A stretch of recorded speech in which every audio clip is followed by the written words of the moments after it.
Bobby, tell me a little bit about your experience with the Air Force. I know you spent a lot of time in the Air Force, and I want to hear about your journey. 23 years in the Air Force. 23 years is it's crazy. Yes, especially when I came in 1976. Mm-hmm. And they were just starting to open up more career fields for women. Yeah. And I had been a deputy sheriff, and I wanted to be a security forces. And they go, no, we have something much more challenging, aircraft maintenance. I'm like, okay. I could lift a 20-pound toolbox because I'm a farm girl. I was raised on a farm. So hard work, that wasn't a problem. And they said, well, we have one in Chanute, Illinois, and that's for heavies. And then there's fighters in Texas. I'm like, Chanute, close to Vermont, could travel back and forth. So I'm like, okay. I get my orders and I'm going to Wichita Falls, Texas. And I go, what is there? Yeah. And it was fighters. Yeah. So we took the long day bus trip from San Antonio, Texas, all the way up to Wichita Falls, Texas. Got there. They had really nice 1,000-man dorms and stuff. We got put in old World War II barracks. Oh my gosh. They had started to expand maintenance, and these were buildings they had, which there was a plus to it because everything didn't have to be spit shined. Yeah. So you had the old linoleum, the old bathrooms. So, you kept it clean, but it wasn't, mirror clean. It's not modern day Air Force. No. With the dorms and everything. No. Definitely not. Definitely not. I got there 4th of July weekend. They put me in a room and said, don't unpack because you're going to move after the holiday. And I'm like, okay. So they had a big fireworks show. That was the first time I'd ever seen a big major fireworks display. Oh, so cool then. So that was really neat. But I was a little concerned because that was Tornado Alley, and I'm from northern Vermont. We have snow, we have rain, but no tornadoes or anything. So I was there 4th of July weekend, and I left the middle of September. The only thing we had to deal with was rain. A couple days we marched up to our knees in rain. But other than that, no tornadoes, no really bad weather. I mean, that's a plus because that's right there in that area where everything just kind of converges. I know. We were really lucky. We had there was a couple girls in my class. I don't know whatever happened to them because unfortunately they set a lot of girls up to fail when they started putting gals in maintenance. Yeah. We had one was an LPN. She had 3 nervous breakdowns. I don't know what happened to her. They put her somewhere. When I got to Spain, my first duty assignment, I was on F4 aircraft. This gal that was about 4 or 5, they made her an egress troop for an F4, which the seat rails on an F4 are closer to 6 feet tall, and you would have to lift the seat up over the rails to get it out of the airplane. There's no way she could have done that. No. So a lot of girls didn't stick with it, but I didn't think I was going to stay with it. But then the next thing I knew, it was 23 years later, and I stayed in maintenance the whole time. Time has a unique way of doing things when you're in the military. Like 4 years is just like that, and then by the end of it, you realize, oh, it's my time to go. Yeah. Okay. And I didn't really know what I wanted to do, so I just, I re-enlisted. I wanted to go to school, and then I just kept re-enlisting, and just stayed. But I worked airplanes.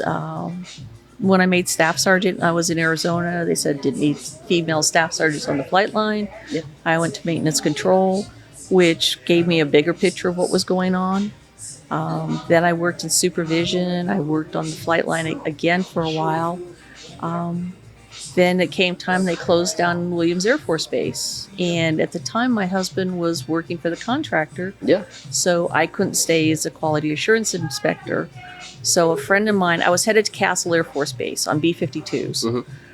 I made master. I called them. I said, I made master. They go, we've got too many of them. I go, okay.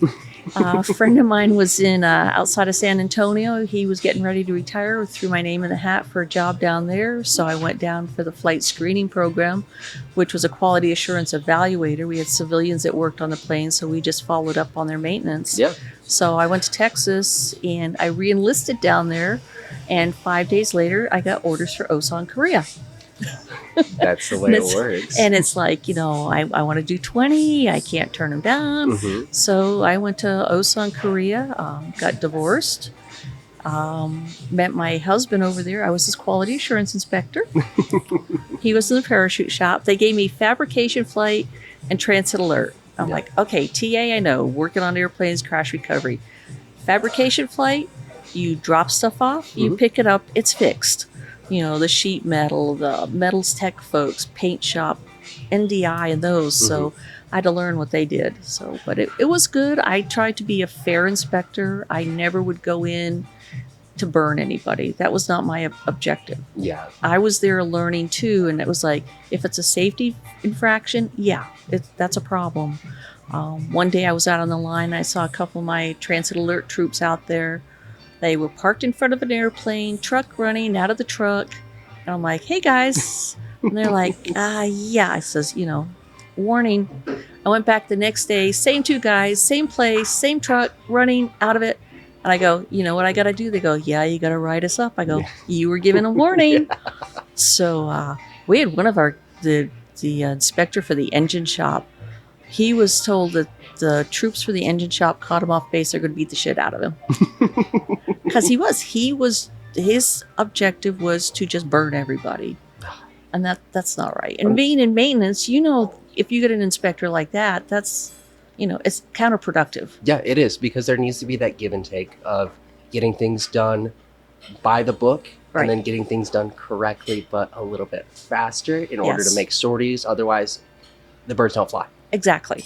And so you just got to give a little give and take. There's kind of that gray area, some things are black and white, but a lot of time it's a gray area. You got to make the mission. Yes. And got to get those planes in the air. So awesome. Well, with that, Bobi, we're going to take a brief break. Okay. And then we're going to get rocking and rolling. I want to hear about your life before you put on the military uniform and talk about your law enforcement side. Okay. I want to hear about your experience in childhood. Where did you grow up?